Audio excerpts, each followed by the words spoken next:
Ya, tema kita pada hari ini tentang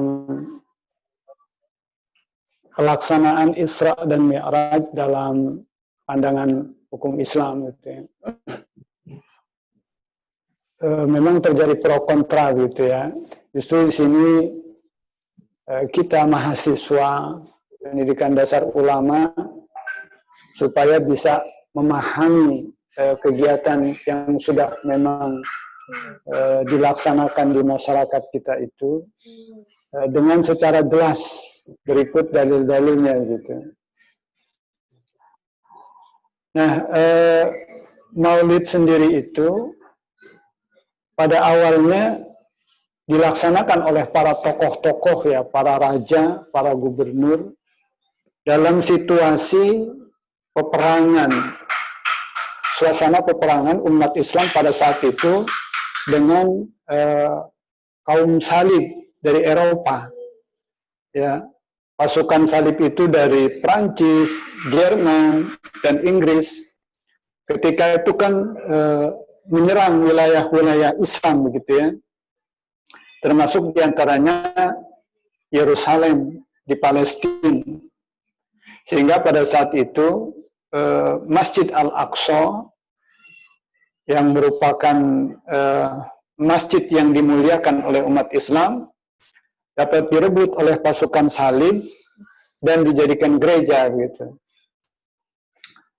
Nah, maka banyak tokoh ya, diantaranya para raja-raja, para gubernur yang berupaya untuk membangkitkan semangat umat Islam agar umat Islam bisa kembali merebut Masjidil Aqsa itu, atau bisa kembali memenangi peperangan melawan kaum salib itu, gitu ya.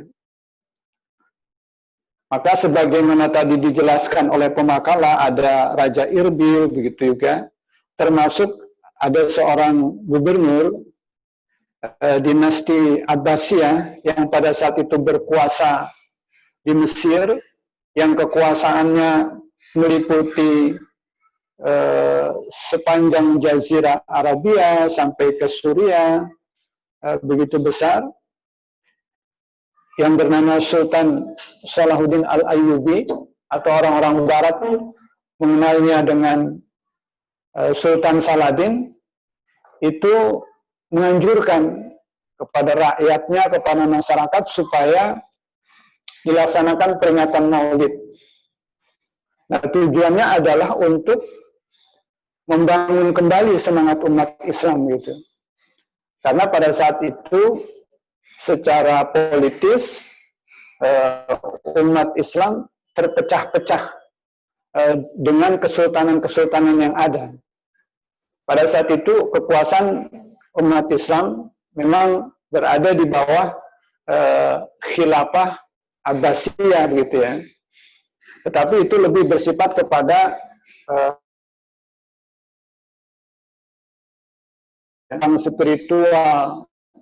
Tetapi secara politis lebih banyak sultan-sultan atau kerajaan-kerajaan yang lebih dominan menjalankan pemerintahannya sendiri gitu. Maka Sultan Salahuddin Al-Ayyubi ini menginstruksikan gitu ya, pada masyarakat supaya dilaksanakan peringatan Maulid, termasuk kegiatan yang dilaksanakan oleh Sultan Salahuddin Al-Ayyubi adalah menyelenggarakan saudara penulisan sejarah Nabi. Maka pada saat itu banyak para penyair-penyair yang berlomba mengikuti sayembara itu, dan akhirnya yang keluar sebagai pemenangnya adalah Syekh Ja'far Al-Barjanji, yang sering kita baca maulidnya itu, ya, Maulid Al-Barjanji, ya, Maulid Barjanji, itu sebetulnya adalah hasil karya pemenang lomba peringatan Maulid yang diadakan oleh Sultan Salahuddin Al-Ayyubi. Yang di dalam Maulid Barjanji itu diceritakan tentang Nabi Muhammad ya, mulai dari silsilahnya gitu ya, bahwa beliau adalah keturunan orang-orang mulia sampai masa kanak-kanak, remaja, pemuda hingga diangkat menjadi rasul. Nah, itu sifat-sifat mulia diungkapkan dalam kisah berjanji itu, yang itu dibacakan ketika peringatan Maulid. Tujuannya adalah untuk menggugah, membangun semangat umat Islam gitu ya. Tetapi memang sayangnya kisah yang dibaca itu lebih banyak yang tidak mengerti gitu ya. Padahal itu adalah cerita tentang kemuliaan dan keutamaan Nabi Muhammad SAW yang harus ditiru dan dicontoh gitu. Nah, ternyata peringatan Maulid yang diadakan oleh Sultan Salahuddin Al-Ayyubi itu membuahkan hasil yang positif begitu ya.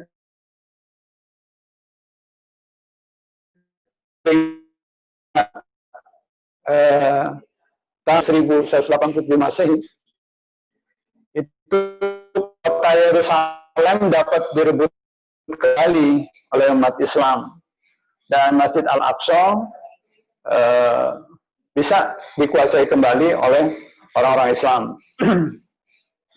Nah, itu jadi awal mula timbulnya peringatan Maulid itu adalah untuk menggugah semangat begitu ya, membangun umat Islam dari yang tadinya lemah menjadi kuat begitu ya.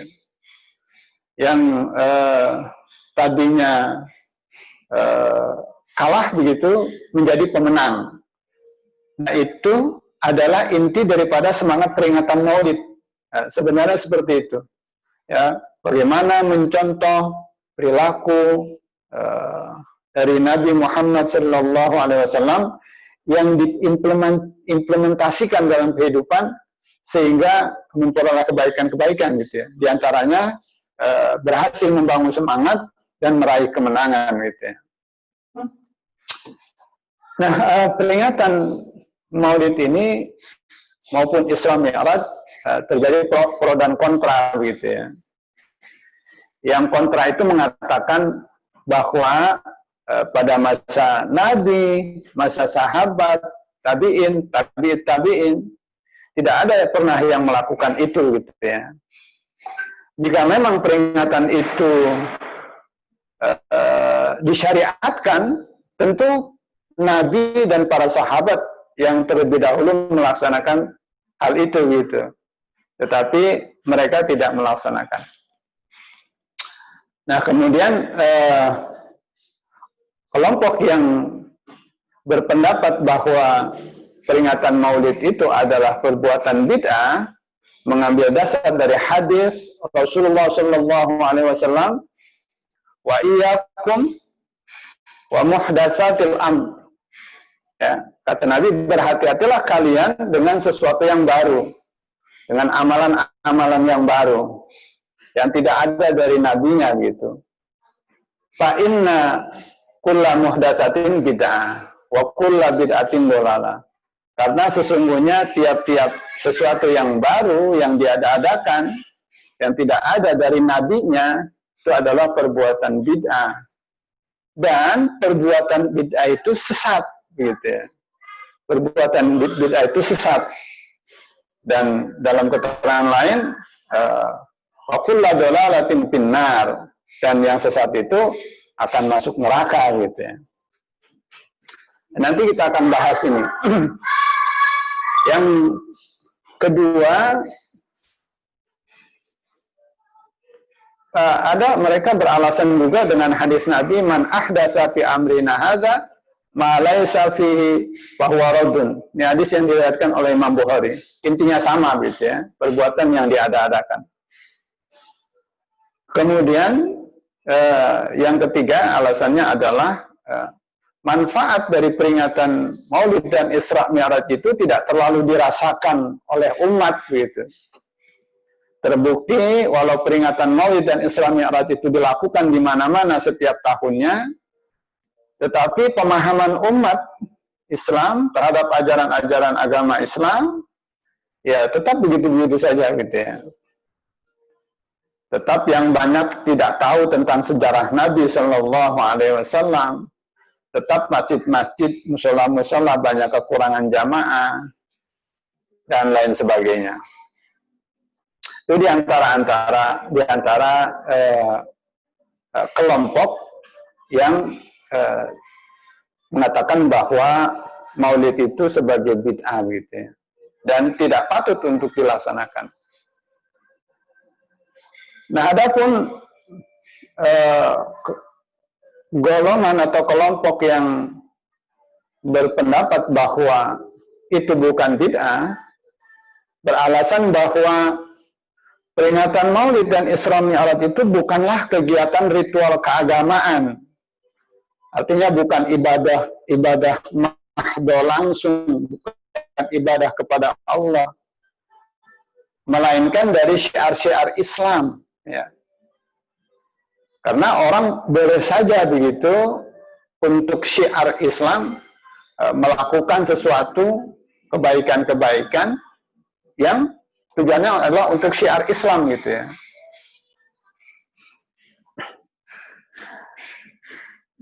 Itu di dalam Al-Quran begitu ya. Allah Subhanahu wa Ta'ala berfirman, "Wa man yu'azzim hurumatillah fahuwa khairun lahu inda rabbih."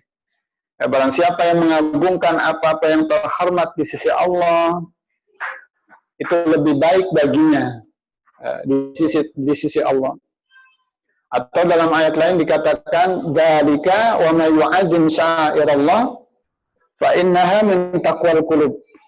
Barang siapa mengagungkan syiar-syiar Allah, maka sesungguhnya itu timbul dari ketakwaan hati. Nah, itu jadi ada landasan dalam Al-Quran bahwa orang boleh melakukan syiar-syiar keagamaan. Ya, Maulid itu termasuk syiar agama Islam. Karena dari Maulid itu bagaimana akhlak, perilaku, keutamaan Nabi Muhammad Shallallahu Alaihi Wasallam disampaikan kepada masyarakat begitu. Yang kedua, Maulid itu merupakan ekspresi penghormatan kepada Nabi Muhammad Shallallahu Alaihi Wasallam gitu ya. Jadi bukan menghormati hari lahirnya gitu ya, bukan menghormati Isra Mi'rajnya gitu ya, tetapi menghormati Nabi Shallallahu Alaihi Wasallam, menghormati Rasulullah Shallallahu Alaihi Wasallam. Nah, itu diantara alasan-alasan yang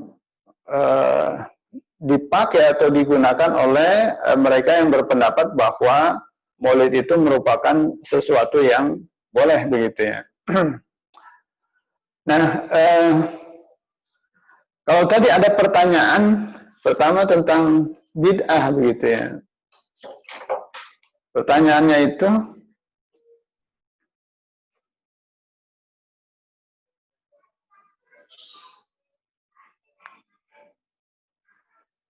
ya, pertanyaan itu apa Maulid termasuk bid'ah dan bagaimana Maulid yang ada tradisi-tradisi yang menyimpang dari ajaran Islam gitu ya. Ya. Jadi sebagaimana disebutkan oleh pemakalah tadi bahwa bid'ah itu adalah ada bid'ah yang hasanah atau bid'ah yang baik, dan ada bid'ah yang dalalah, ada bid'ah yang sesat. Apa yang dimaksud dengan bid'ah itu gitu ya? Nah, ini perlu dipahami sekali gitu ya, perlu dipahami dengan jelas gitu. Apa yang dimaksud dengan bid'ah? Ya, menurut jumhur ulama, bid'ah itu bukan sesuatu yang tidak pernah dilakukan oleh Nabi Sallallahu Alaihi Wasallam. Ya, karena di zaman Nabi tidak ada, lalu orang mengadakannya zaman sekarang gitu, itu bid'ah. Bukan seperti itu ya. Bid'ah itu adalah sesuatu yang tidak memiliki dasar syar'i gitu ya. Tidak memiliki dasar syar'i atau tidak ada dalil-dalilnya gitu ya. Nah, dalil itu bukan hanya dari Al-Quran atau As-Sunnah gitu ya, tapi ada dalil-dalil lain yang bisa diambil dengan tidak merujuk langsung dari ayat atau As-Sunnah gitu ya, tapi dengan bisa diambil dengan melalui analogi, melalui kias umpamanya, sehingga lahirlah hukum yang tetap diambil dari Al-Quran dan hadis, tapi tidak langsung diambil dari Al-Quran dan hadis, tapi melalui metodologi, diantaranya umpamanya melalui kias begitu. Lahirlah satu dalil begitu ya. Nah, jadi bid'ah itu bukan sesuatu yang tidak pernah dilakukan oleh Nabi Sallallahu Alaihi Wasallam, melainkan sesuatu yang tidak ada dalilnya gitu ya, yang tidak memiliki dasar syar'i. Nah, perlu ditegaskan sekali bahwa dalil itu bukan hanya Al-Quran dan As-Sunnah, tetapi bisa diambil ya, diambil atau istinbat dari Al-Quran dan As-Sunnah. Yang istinbat atau pengambilan dalil itu nanti bisa dalam wujud kias, ijma, dan sebagainya. Nah, jika dikatakan bahwa sesuatu yang tidak berada di zaman Nabi kemudian dilakukan oleh sekarang adalah bid'ah, maka akan banyak sekali hal-hal yang termasuk bid'ah gitu ya. Terutama terkait dengan kemajuan ilmu pengetahuan dan teknologi saat ini gitu ya. Bahkan bukan hanya zaman sekarang gitu ya, di zaman Khulafaur Rasyidin saja sudah ada hal-hal bid'ah yang dilakukan gitu ya. Tapi bid'ahnya itu adalah bid'ah hasanah, bid'ah yang baik gitu ya. Apa itu? Misalnya pengumpulan dan penulisan Al-Quran yang dilakukan oleh Sayyidina Abu Bakar radhiyallahu an atas inisiatif dari Umar ya. Nah, Abu Bakar pada saat itu sempat menolak gitu ya, karena ini tidak pernah diperintahkan oleh Nabi untuk menuliskan Al-Quran gitu ya. Kata Abu Bakar, mengapa aku harus melakukan sesuatu yang tidak pernah dilakukan oleh Nabi gitu ya. Tapi kemudian Umar memberikan penjelasan bahwa pembukuan atau penulisan Al-Quran ini sangat perlu gitu ya. Karena jika tidak dibukukan, Al-Quran itu bisa hilang gitu ya. Atau hadis jika tidak dibukukan juga bisa hilang gitu ya. Nah, itu semuanya adalah bid'ah gitu ya. Bagaimana Al-Quran yang tadinya tidak tertulis, tidak terbukukan begitu ya, dalam satu mushaf dibukukan. Bagaimana yang tadinya dari Nabi tidak ada titiknya, tidak ada harkatnya, diberikan titik, diberikan harkat, itu adalah bid'ah gitu ya. Karena Nabi nggak suruh itu, Nabi nggak, tapi itu adalah bid'ah yang baik gitu ya. Nah, itu bid'ah yang baik gitu ya. Nah, adapun bid'ah yang jelek itu para ulama itu mendefinisikan gitu ya. Fal bid'atul manhiyu anha fi dinillahi laha syartani ya. Bid'ah yang dilarang di dalam agama Allah itu ada dua syarat. Al-awwal, yang pertama, antakuna hadisatan lam takun fi sadril awal. Syarat pertama nih yang bid'ah yang tidak boleh. Tadi itu kan ditanyakan begitu ya. Yang tidak boleh itu bagaimana? Nanti saya jelaskan contoh-contohnya.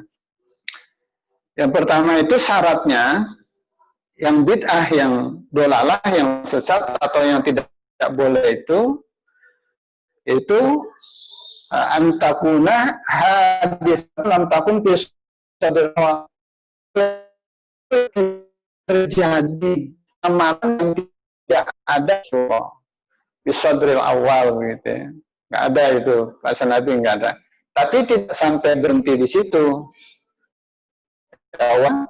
Antana kullu aslan min usulil Islam Qur'anan hadisan nabawiyan syarifan. Ya. Yang kedua itu bertentangan dengan hukum-hukum Islam. Bertentangan dengan dasar-dasar Islam, baik yang terdapat di dalam Al-Qur'an maupun hadis Nabi yang mulia. Bertentangan dia. Kalau bertentangan itu namanya bid'ah, ya. Tapi kalau tidak bertentangan dengan dasar-dasar Islam, maka tidak bid'ah itu, ya. Kalau tidak bertentangan dengan dasar-dasar Islam, maka tidak bid'ah. Tadi yang bertentangan umpamanya dalam peringatan Maulid ada sesaji. Untuk siapa itu dipersembahkan? Kalau dipersembahkan untuk orang-orang yang hadir, itu sodakoh namanya. Niatkan sodakoh, niat bersedekah. Ya, jadi pahala sedekah gitu. Tapi kalau niatnya adalah untuk minta keselamatan dari ruh-ruh orang terdahulu, minta keselamatan dari penunggu-penunggu daerah di situ, katakanlah seperti itu, maka itu bertentangan dengan syariat Islam. Itu namanya bid'ah dolalah, itu bid'ah yang sesat yang seperti itu, ya. Jadi jelas begitu ya contohnya. Tradisi-tradisi yang bertentangan dengan nilai-nilai Islam, dengan ajaran-ajaran Islam, maka tradisi itu jelas menjadi bid'ah yang sesat begitu, ya. Tapi perlu dipahami gitu ya, perlu dipahami bahwa Islam itu datang bukan untuk menghapuskan tradisi gitu ya. Karena setiap umat, setiap kaum itu pasti ada tradisi-tradisinya gitu ya. Dan tradisi itu akan sangat sulit untuk dihilangkan gitu ya. Tapi Islam datang untuk memperbaiki tradisi itu sesuai dengan ajaran-ajaran Islam begitu ya. Kalau umpamanya orang-orang Buddha atau orang-orang Hindu ya, orang-orang Hindu mengadakan selamatan 7 hari atas kematian keluarganya umpamanya dengan cara, mohon maaf gitu ya, yang bertentangan dengan ajaran Islam, yaitu tidak boleh gitu ya. Tapi kalau tradisi itu kemudian acara 7 hari orang meninggal umpamanya diisi dengan tahlil, diisi dengan bacaan sholawat, diisi dengan bacaan Al-Quran, itu kan tidak menyimpang dalam ajaran Islam. Sehingga tradisi yang memang sudah ada itu diperbaiki dengan datangnya ajaran agama Islam itu. Jadi seperti itu. Jadi kata kuncinya itu untuk membedakan mana yang termasuk sesat atau tidak dari bid'ah itu adalah bertentangan tidak dia dengan ajaran-ajaran Islam. Kalau dia bertentangan, maka termasuk bid'ah yang sesat begitu ya. Nah,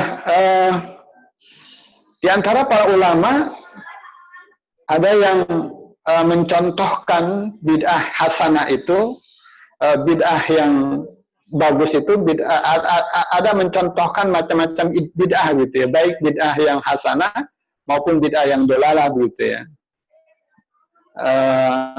Di antaranya ada 5 ya, menurut para ulama itu ada 5 macam bid'ah. Yang pertama yang disebut dengan bid'ah wajibah, bid'ah wajib gitu ya. Jadi bukan bid'ah sesat, bukan bid'ah dolalah, bukan bid'ah di dalam neraka gitu ya. Tapi bid'ah yang wajib gitu. Apa itu? Seperti tadi saya sebutkan, melakukan pembukuan mushaf Al-Quran. Ini kalau tidak dilakukan akan mengakibatkan